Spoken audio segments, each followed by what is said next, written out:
Yo, what's going on, everybody? Welcome to a reaction of the 7 levels of streamers. Now, I got my glasses on and I'm ready to be analytical, I ain't gonna lie. Without further ado, let's dive right in. Streaming looks like the Wild West, but it's not. Every streamer falls into one of 7 levels. NPCs clogging up Twitch, all the way to icons like IShowSpeed who literally redefined streaming today. Today, I'm breaking down the 7 levels of a streamer. Starting with level 1. I couldn't find what to call this level, so I put NPC as a placeholder.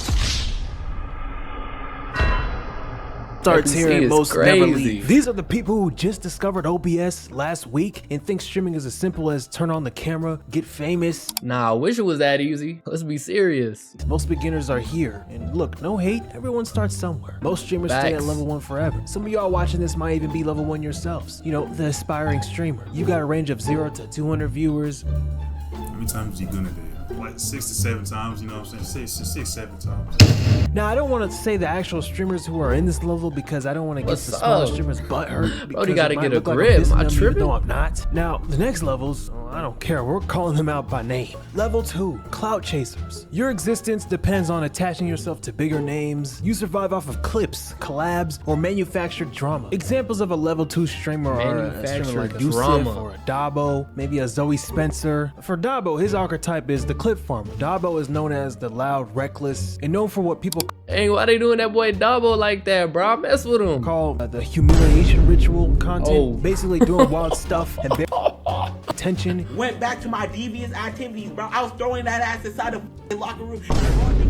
My butt and I was a demon. I was really gay. Like, he started with no audience, but what got Dabo popular was maybe by accident leaning into being very emotional content creator, memeable, and let's be honest, his looks, and attaching himself to artists that he cares about, like Playboy Cardi. Now you trim, Cardi. Now you really trim. His turning point was a viral reaction to Frank Ocean. That song hard. Let's be stage with Cardi himself. Good for him. And then there's the Diddy disciples like a Deshae Frost. Popular but too freaky. Think of the most gooned out guy who can't do anything but make adult content for people who somehow haven't discovered adult sites. His whole shtick is bringing on OF girls and turning streams into, you know, it's not creative, it's just low effort gooner bait. Nah, I see that. Okay, turn it off. Jack Doherty, another one, he's what I call a clout goblin. His whole thing is shock value and desperation. Getting into fake fights or real fights and trying to, you know, manufacture chaos. It's less content and more fights or real. You find the whole village, huh? What's up? Fights and trying to, you know, manufacture chaos. It's less content and more please don't forget I exist type of content. Then there's the sidekicks for level 2. They exist because of the bigger streamer, not because of their own content. A lot of streamers on level 2 can blow up quickly and fade away once the big streamer stops giving them platforms. Some elevate and become level 3. Level 3, grinder. This level is where a lot of gamers and reactions channels are. How far can this might go? Like this nigga right here, or this nigga, you see these guys right here? These are, you know, your reactors. They're level 3. Young Don been at it for a while though. Like I'm talking like 2015. Y'all boys know that Young Don been at it for a while. I don't know, change Twitch or something, streaming. For aspiring streamers, this is the comfort zone. Not too famous to have people stalking or ruining your personal life, whether intentional or not, but also not too unknown to live comfortably. When rivals start looking like that, oh, I might have to get back on. The upper levels changed more recently, but just obviously the upper levels changed. From here? Twitch more. I'm reporting that. This is like the ideal level that I'd like to be at if I ever started streaming. Level 4, the entertainer. If you're in level 4, you're probably averaging in the thousands, maybe 10,000 plus viewers. That puts you well above nearly every other streamer. It's rare. Most streamers don't even hit 100. People here thrive on being characters more than anything, or very skilled at what they do. Whether it's games, music, IRL, politics, they know how to entertain. They get viewers for a reason. That's basically level 4 all the way up to level 7. Take the poggers lane. Wait, quick history lesson. The Pogger community is y'all boys take care of y'all dog. Just a group of big old school Twitch streamers who blew up off of gaming and built their own little ecosystem. Basically white people. And I think poggers is like a Twitch slang for hype or something like that. Guys like Asmongold or Mizkif. He's basically the guy that holds his side of Twitch together. He co-founded OTK. If you want controversy and unfiltered opinions, you're watching a Sneeko or Destiny. If you want goon content, you've got DDG, a YouTuber who turned Twitch into another project of his. If you're into women who say nigga freely, you're watching. Where? Am I on the wrong side of Twitch? Dig, what's this up? This tier is where most of AMP lives. Everyone except Kai, Duke, boys. and level 5, the star. If you're in level 5, congratulations. You're 1 in 10,000. Literally. Level 5 is basically the streaming lottery. Most people never even sniff this tier. There are household names within streaming. These are the streamers averaging 15K to 50K plus viewers or concurrent viewers consistently. We're talking the top 0.1 to 0.5% of the elite tier. Gaming stars. These are the household names who built their careers on dominating games and turning it into mainstream recognition. Queso, he's the new school phenom. Queso been eating. Not, bro. Like, he's been, you feel me? Like, Queso's been massive moving. Viewership, proving raw gaming strength. No editing. Still He don't care about editing. In 2025. This dude's name is K. Sit on me. Okay, sit still.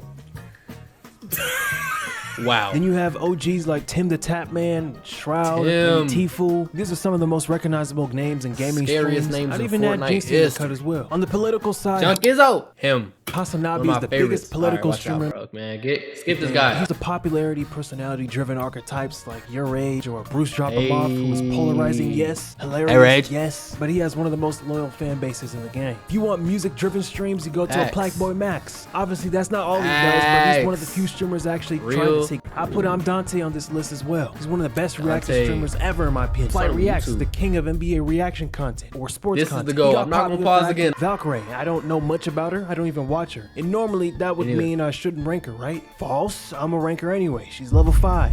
Then there's Ludwig, who's part of the Pogger community. Ludwig is tricky because he's either level 5 or level 6. Before Cawpyr1ght did his subathons and mafia-thons and broke all these records, Ludwig held the Twitch subscription record with the 31 days subathon. I pause that. I'm giving Ludwig 6, bro. That's like, you feel me? He was number 1. Ludwig, in my opinion, popularized the subathon format and became the biggest streamer in the world at one moment. You know what? Just because of that, he's level 6. Just because of that alone. Which brings us to level 6.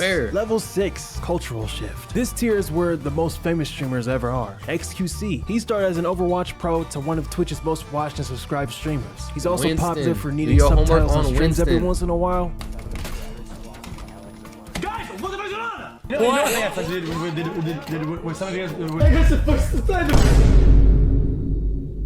Nigga, you ain't funny. That's not true. She right. Ain't funny Pokimane. She has been the face of streaming for women for nearly a decade. She's the blueprint. Without Pokimane, half of today's women in streaming wouldn't even have the same lane. She made it normal to stream. Shout out Pokimane, shout out Hate her or love it, she's an icon for female streaming. Abai. If you're in the US thinking Abai who, just know he's famous in the Spanish-speaking streaming world. Man's at one point had 9.3 million peak concurrent viewers on Twitch, meaning 9 million viewers were watching him at the same time in one stream. Still don't know him, you probably seen him in that viral speed meme when they both look at each other at the Ballon d'Or awards ceremony. I think I said it right. Ninja. He took Fortnite from a popular game to a worldwide obsession. Well, not really him. There's obviously other people, but he was like the face of it for one point. He streamed with Drake, broke Twitch records, got ESPN covers, late night interviews, the whole thing. $1 billion deal mixer. Who remember that? Streamer. That was not even heard of. Now he's obviously not pulling those, insane numbers like he did anymore, but that doesn't erase the blueprint he left behind. He showed the world that streaming could cross into the mainstream.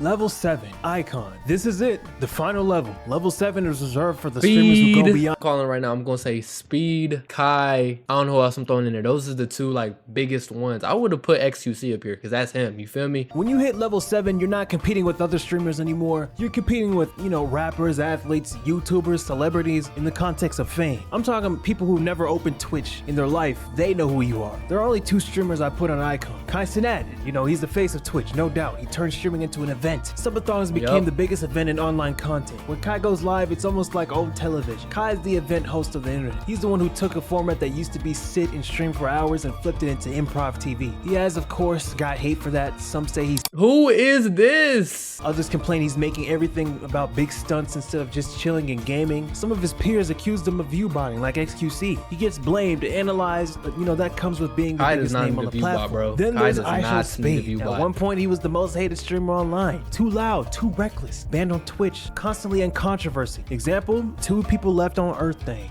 Say if we're the last 2 people on Earth and we had to reproduce to make the world continue. Would you reproduce with me?